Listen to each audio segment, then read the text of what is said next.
You know, when I was in Christian college, there were a lot of young people that wanted to serve God. But every time I talked to them, they had a different direction that they were going to serve God.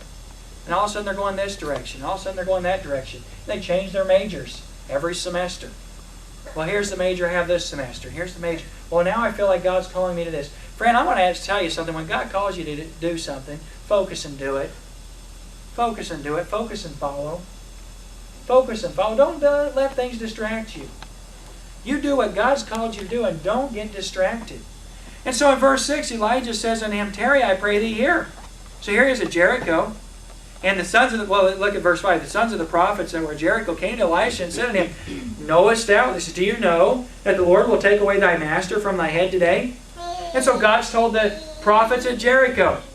He said, hey, Elijah's going to be taken away today. And so they came to Elisha and said, did you know Elijah's going to be caught up today? He's going to be taken away. And Elisha said, I know.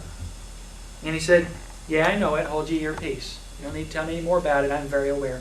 Friend, I want to say to you, you will know God if you're seeking after God. People aren't going to come to you and say, hey, do you know this about God? No, I didn't know it. When you know Him, you'll have gotten the message first. I'm not talking about self-edification here. I'm not talking about knowing more than other people know. I'm talking about knowing things about God that don't occur to you because somebody else mentions them.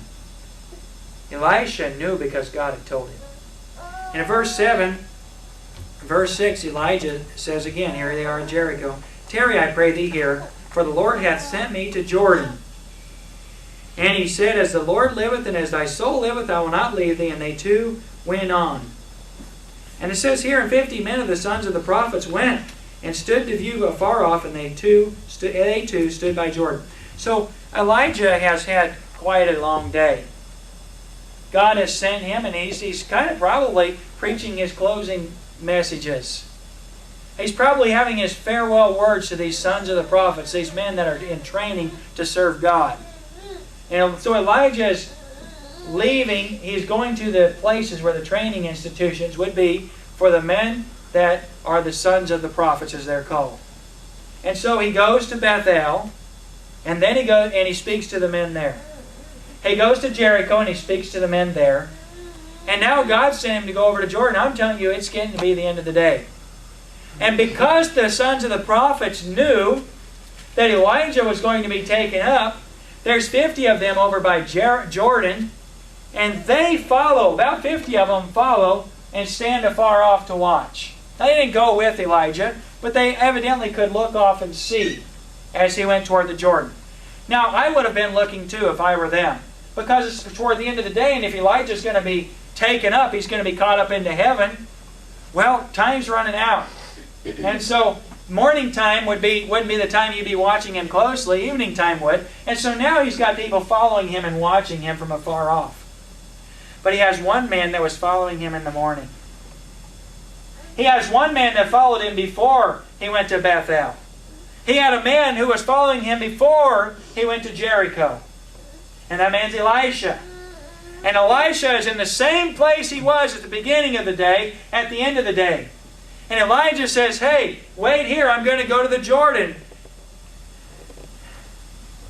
And he says, as the Lord liveth and as thy soul liveth, I will not leave thee. And they too went on. Friend, I want to say to you, not a lot of people experience God's power in their life. You ever wonder why God uses some people in such great ways? You ever wonder why a Billy Sunday could preach the gospel and lead scores to Jesus Christ?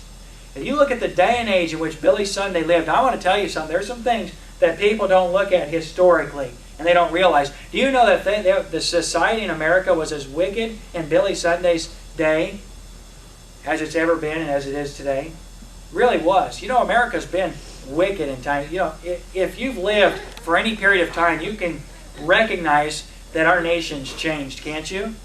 How many of you in your lifetime would say, you know, things have really changed? Things have really changed. And we're not talking about change to where people have more tender hearts and folks are getting saved more and people in our society is adopting morals that God has. I'm telling you, things are changing and they're getting wicked. But you know, in America, things have been just as wicked in the past. You do a little study, do a little research. You'll find in the early 1900s in America, our society was utterly wicked. It really was. And people were godless. And in that day and age, God raised up Billy Sunday. And he preached the gospel. And as he preached the gospel, folks got saved. And God had men to follow after Billy Sunday like Dwight L. Moody. And men like R.A. Torrey and men in the 1950s, 60s, and 70s like John R. Rice that preached the gospel, and scores were saved. The question is, those men that I mentioned, were their lives average? Did God use them in the way He uses average folk? Well, how many of you have won over 100,000 souls to Christ? How many of you know hundreds of thousands of people who have been saved? You know, Dr. Bob Jones Sr. used to preach services when he was a young man in his teens, where in one service 10,000 people would trust Christ as their Savior in America. Do you think that that is average and ordinary in a Christian's life? What sets men like that apart? What makes them different? The same thing that set Elisha apart from the sons of the prophets. He was following in the morning, and he was following by noon, he was following in the afternoon, he was following all the time. Friend, I want to say to you that there's two principles that we need to learn if we want to have God's power in our lives. The first principle is follow. The first principle is follow and stay close. Follow and stay close. Friend, God will never endue you with power from on high if you don't follow and stay close. If you don't follow and stay close. See, there's a lot of men that God was speaking to, and they were good men. They were the sons of the prophet. They had legitimate ministries, my friend. And they followed, but they followed at a distance. But there was one man that followed and stayed close. God will use you just as much as you stay close to Him. God will use you just as much as you stay close to Him, as much as you remain close to Him. Verse 8, Elijah took his mantle, this is when he's coming to Jordan, wrapped it together, and smote the waters, and they were divided hither and thither, and they too went over on dry ground. So Elijah comes down to the river Jordan, and God says, I want you to go a little further. You know, water is a separating of land. It's a separating of boundaries. And as they come to the Jordan River, there are men who had access to Elijah and Elisha because they could have just come to where they were. But Elijah comes to the water, and he takes his mantle, and he hits it. And as he hits it, the water goes whoop and parts.